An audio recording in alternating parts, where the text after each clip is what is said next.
movement. Without much ado, may we listen to Violet Faith D. Austria, our graduate with highest general average, as she gives her words of thanks.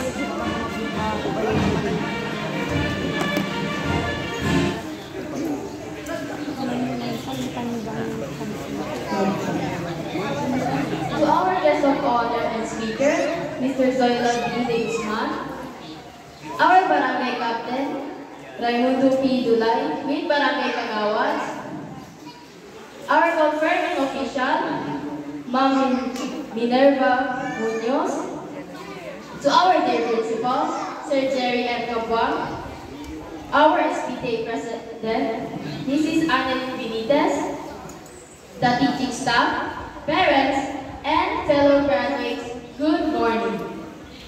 As we stand here today, a day of celebration and new beginnings, I want to take a moment to express my deepest gratitude to everyone who has been part of this incredible journey. To our loving parents, thank you for your unwavering support, encouragement, and sacrifices. You have been our constant source of strength and inspiration throughout our elementary years. We are so grateful for your belief in us, your love, and your guidance. Mahal na mahal po namin po kayo. To our wonderful teachers, thank you for your dedication, patience, and inspiring lessons.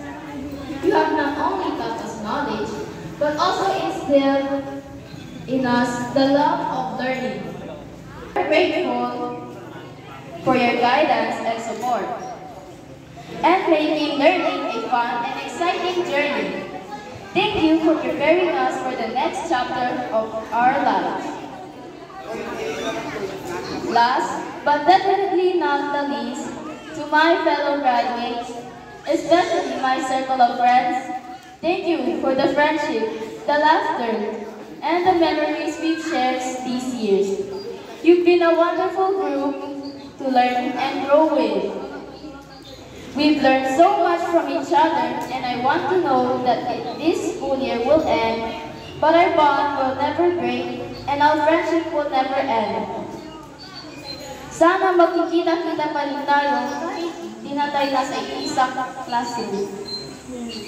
Kayo ang pinaka-the best ng mga kaibigan. Mahal na mahal ko kayo.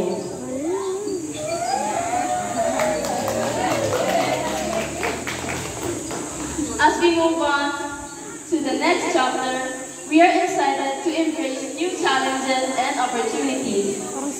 Thank you, everyone, for being part of this special day.